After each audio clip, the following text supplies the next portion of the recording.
channel, guys. Dave from Horizon Fish Keeping, and today we're going to be doing Season 2, Episode 1 on breeding German blue rams, or Bolivian rams, or electric blue rams. They all breed the same way. They all sort of need the same water quality.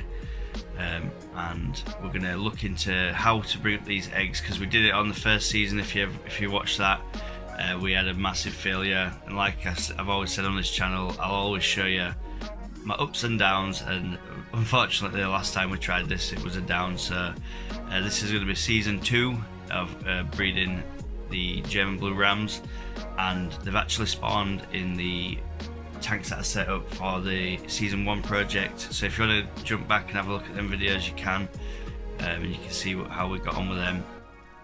In this sort of section of time that we've got now, what I'm going to do is I'm actually going to leave the rams to protect and care for the eggs. So what I'm going to do is on a daily basis, well, I'll do it every couple of days probably.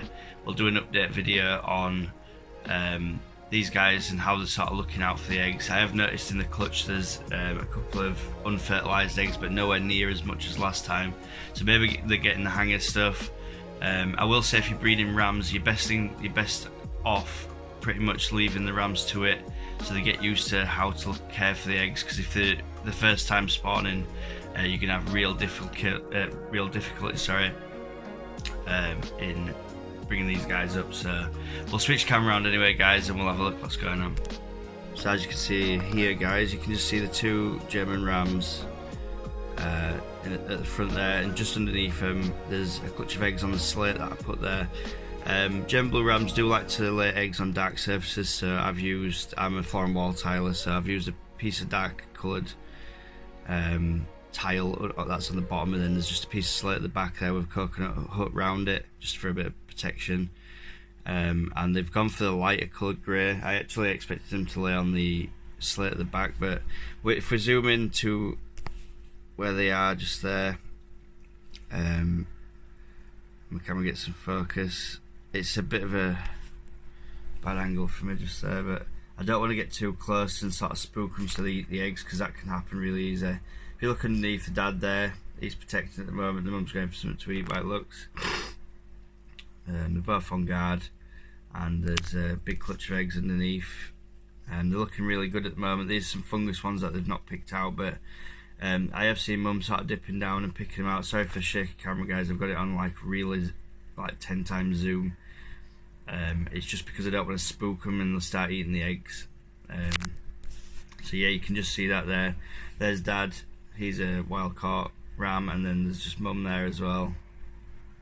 If you do need to sex these guys, if you look at mum there, she's got the spangling in the black spot, and a really pink belly. That usually identifies a female, and also she's got the short dorsal fin. That's a good telltale sign. I'm not sure where dad's gone just now, but if we have a look at dad when he comes back in a moment, because I'm sure he will be, he won't have the spangling inside the black dot on the side. There he is. He's got a longer dorsal fin on top. Usually the second one back is slightly longer. No spangling on the dot on the side, and no red belly, meaning he's a male. Once you've got male and a female, you'll probably get to this stage, as long as you keep your water quality good. These guys like to be really warm as well. I've got this 84 Fahrenheit, 28 degrees, sorry, 29 degrees, 84 Fahrenheit, and they'll just sort of plod along in there.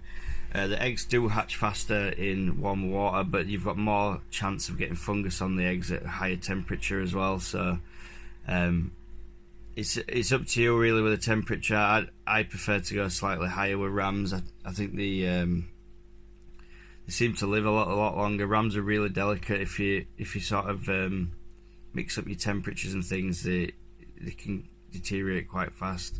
You just see at the top there, I've just put one male. Make sure it is a male guppy as a diver fish, because you don't want a female guppy laying millions of babies all over your breeding tank. That's not a good idea. Well, they'll probably just get eaten anyway by the rams, because they wouldn't let them anywhere near the eggs. And then I've got this sort of fry tray system that I was going to use, I've actually just sort of knocked it off at the moment, but if you do it into the fry system and try and rear up the eggs on your own, you will need to feed micro foods, something like Hikari First Bites or Golden Pearls is a good one if you're a US subscriber. I'm not sure if you can get it here in the UK, but Hikari First Bites seems to work. I brought up a load of rainbow fish on Hikari First Bites and baby brine shrimp, because I do hatch them daily as well. For the diet, to condition these guys, I've been getting bloodworms every 2 days, 1 cube. I've been feeding them NT Labs nano pellets. Sorry about the light, guys, it's a bit dark in here today.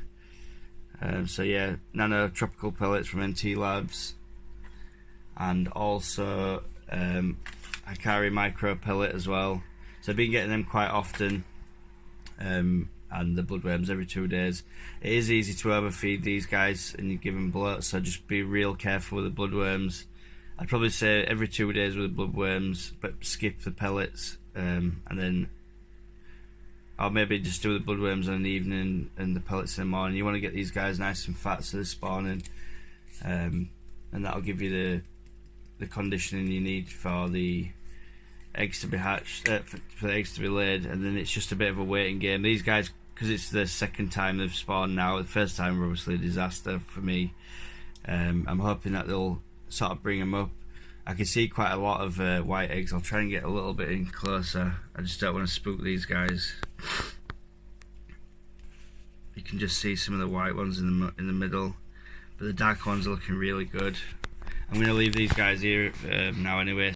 So yeah, as you can see there, guys, they seem to be doing really well. Mum and Dad are looking after the eggs quite well. They spawned about 2 days ago, but I didn't want to make this video because what happened was last time they were spawning, and within 24 hours they were eating all the eggs, and it was sort of not video worthy. Because we've got to sort of like the 2-3 day mark now, I've got a bit of a better feeling about success. So what I'm going to do is I'm just going to keep documenting this on my channel, and hopefully you guys will watch and keep up with the series. That'd be awesome. If you guys have got any comments as well, just leave them in the comment section below. I will get back to you as quickly as I can. Obviously like the videos if you like them. If you don't, then don't like them, that's fine. And hopefully you guys are subscribed to the channel, and you're looking forward to seeing some more content. So on that note, guys, without further ado, I'm going to sign off here, and hopefully I'll see you on part 2 of episode 2 of Breeding German Blue Rams. Look after yourself out there, guys. Catch you on the next one. Peace.